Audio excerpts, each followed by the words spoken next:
One of the most common things you'll hear in a veterinary clinic is, "Just so you know, he's aggressive." You can see the tension in the owner's posture and hear it in their voice. But once the owner steps out of the room, something changes. That same aggressive dog relaxes.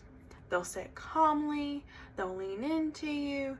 Sometimes they even roll over for belly rubs. And I always find myself wondering, if this dog is truly aggressive, why does the behavior change when the environment changes?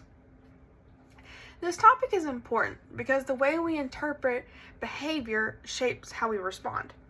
Whether it's animals or people, labeling something as aggressive or difficult changes our tone, our patience, and our reactions. That reaction often escalates situations rather than resolving them. Even if you don't own a pet, you've likely experienced being misunderstood or misunderstanding someone else. The principle is the same. As a veterinary technician and pet sitter, I've worked hands-on with dogs that people were afraid of or outright refused to handle. I've seen fear mistaken for aggression and stress mistaken for disobedience.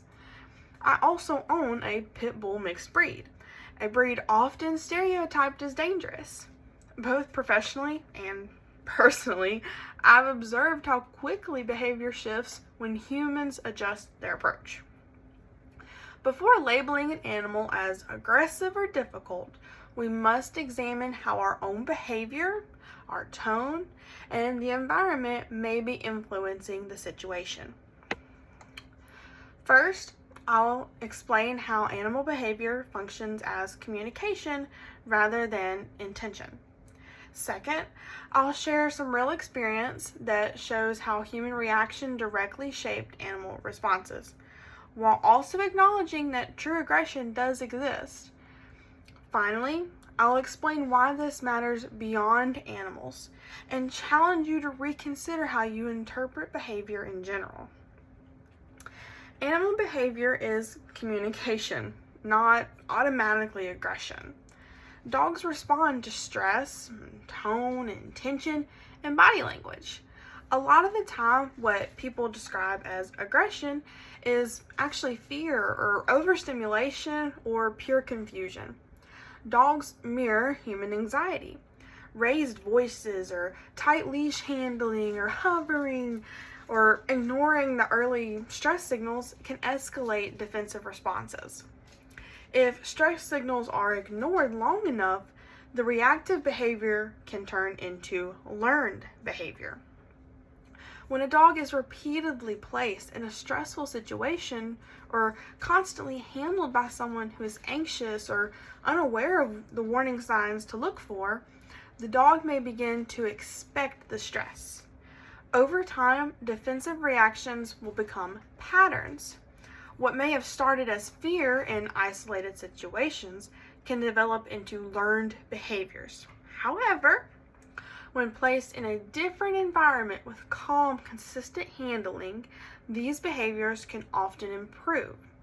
The outcome depends on the individual dog, the severity of repetition, and the person guiding them.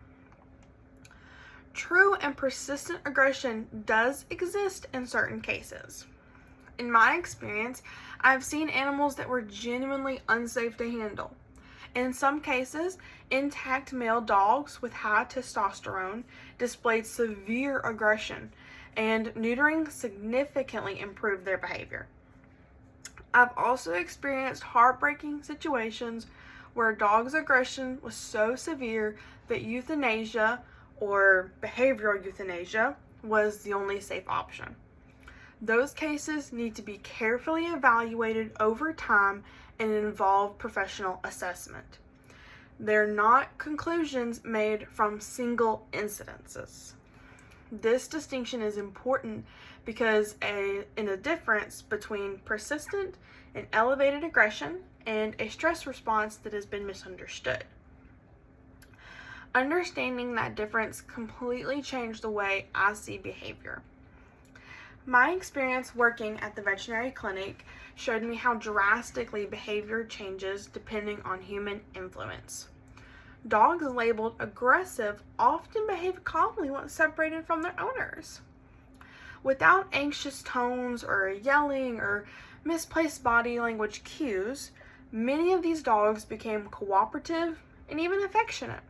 The environment shifted, and so did the response. Owner reactions sometimes unintentionally escalate situations. When owners ignored subtle stress signals or reacted emotionally, tensions increased. In contrast, when clinic staff approached calmly, lowered their voice, gave space, and respected boundaries, the outcome was often completely different. These repeated observations showed me that behavior is influenced, not fixed. And this realization extends far beyond veterinary clinics. The way we label animals mirrors the way we label people. Mislabeling behavior can create unnecessary escalations. We've all experienced being judged based on one reaction or one difficult moment. When we reduce behavior to a label, instead of asking why, we close the door to understanding. This applies to animals, co-workers, classmates, and family members. Early awareness prevents long-term consequences. If misunderstandings continue and stress is repeated, behavior can become reinforced over time. Acting with awareness early can prevent patterns from forming. True aggression should be evaluated carefully and professionally, not assumed after one instance. Giving both yourself and the animal time to determine whether it is a misunderstanding or persistent aggression creates safer and more responsible outcomes. So, today I've explained how animal behavior functions as communication, discussed how repeated stress can create learned patterns, acknowledged that true aggression does exist but must be carefully evaluated, and showed how human reactions directly shape outcomes. Behavior is often a response to environment and influence. Before labeling, we must reflect on our own role in the interaction. The next time you encounter a difficult animal or even a difficult person, pause before labeling. Observe, adjust your tone, consider whether it may be a misunderstanding before assuming it's aggression. I will continue advocating for misunderstood animals, educating owners on recognizing stress signals early, and holding myself accountable for how my own reactions influence the behavior around me.